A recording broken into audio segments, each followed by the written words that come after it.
It can be, but myself I crucify.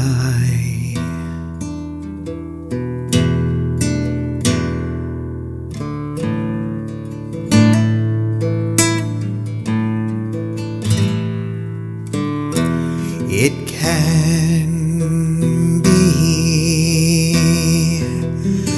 but myself I crucify.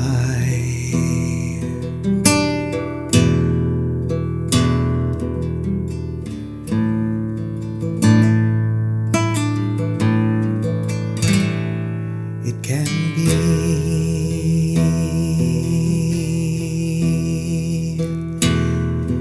it can be.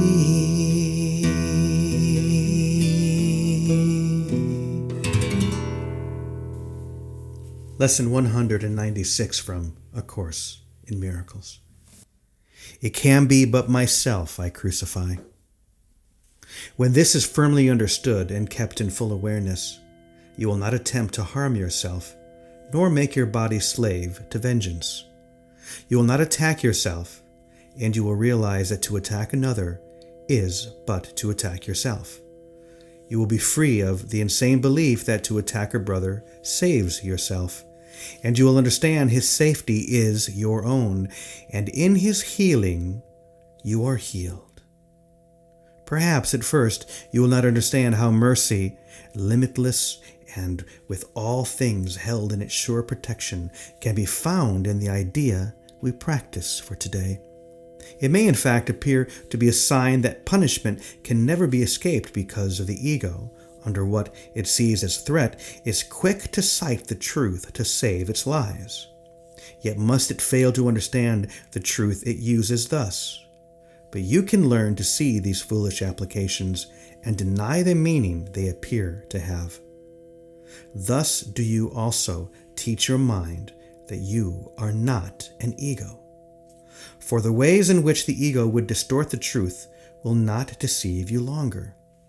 You will not believe you are a body to be crucified, and you will see within today's idea the light of resurrection, looking past all thoughts of crucifixion and of death, to thoughts of liberation and of life.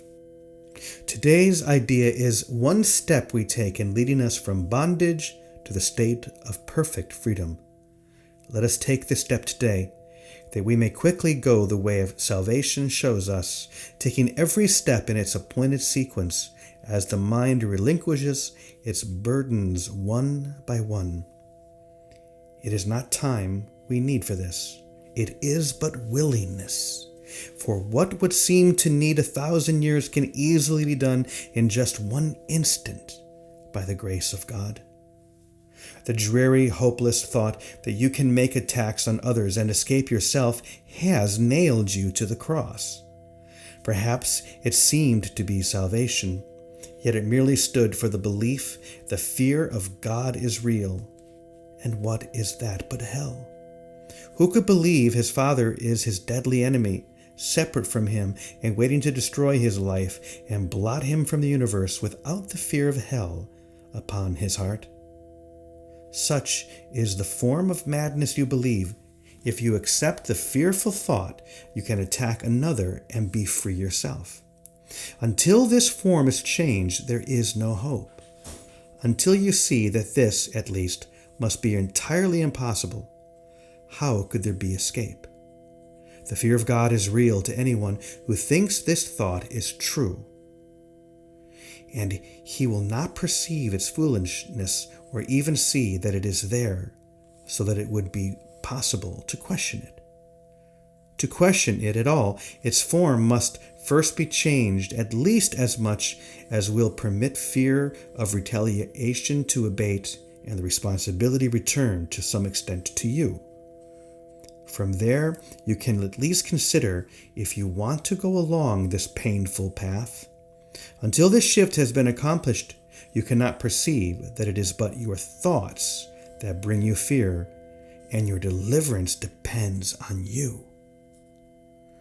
Our next steps will be easy if you take this one today. From there we go ahead quite rapidly.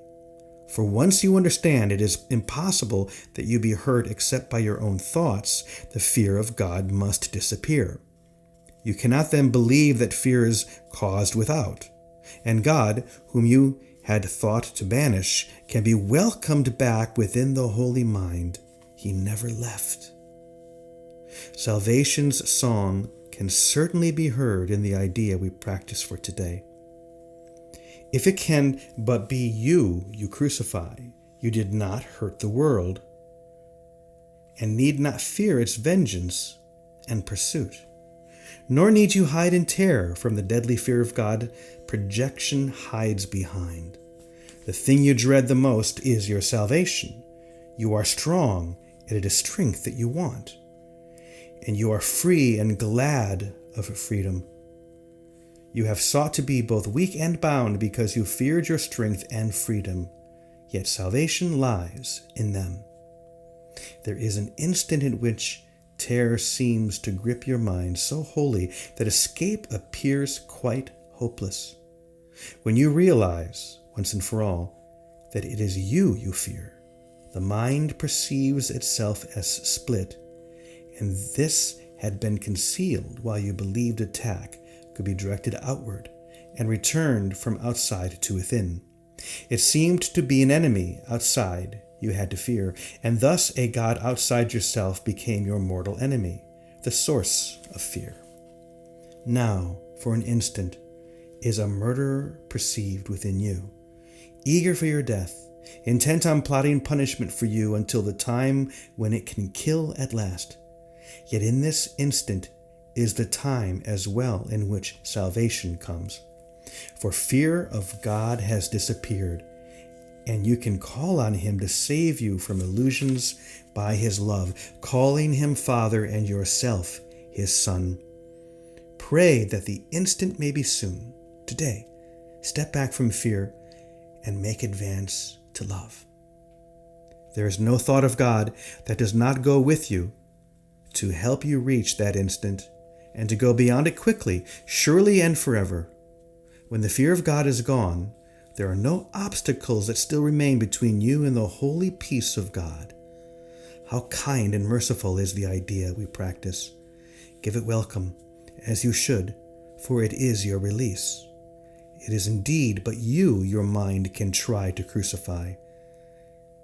Yet your redemption too will come from you.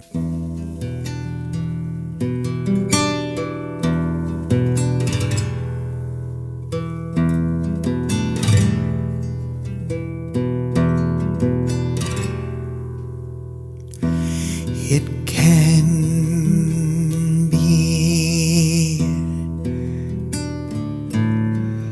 but myself I crucify.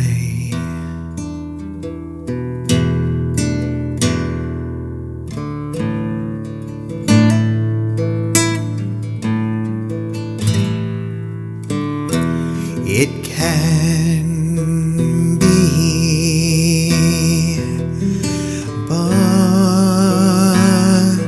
myself I crucify.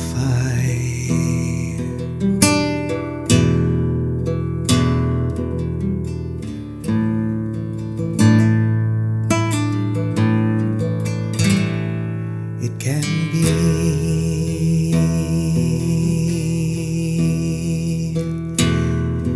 it can be.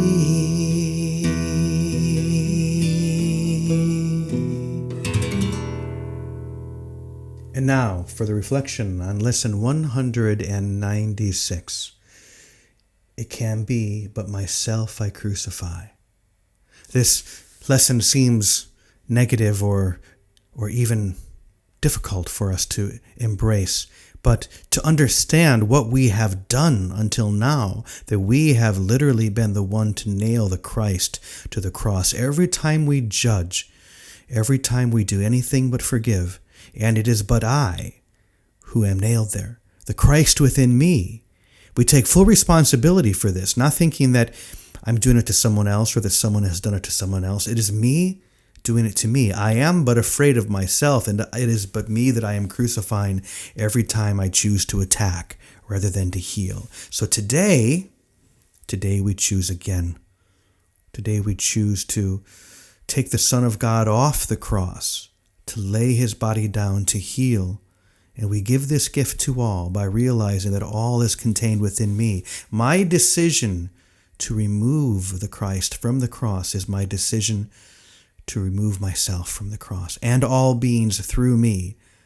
For once again, there's only one that needs to get this. There's only one that needs to know that it is one with God, and it is me. And I choose that today, as we do, as you do, as I do. There is but one. It is now. And so today we remove all barriers from the grace that is ours.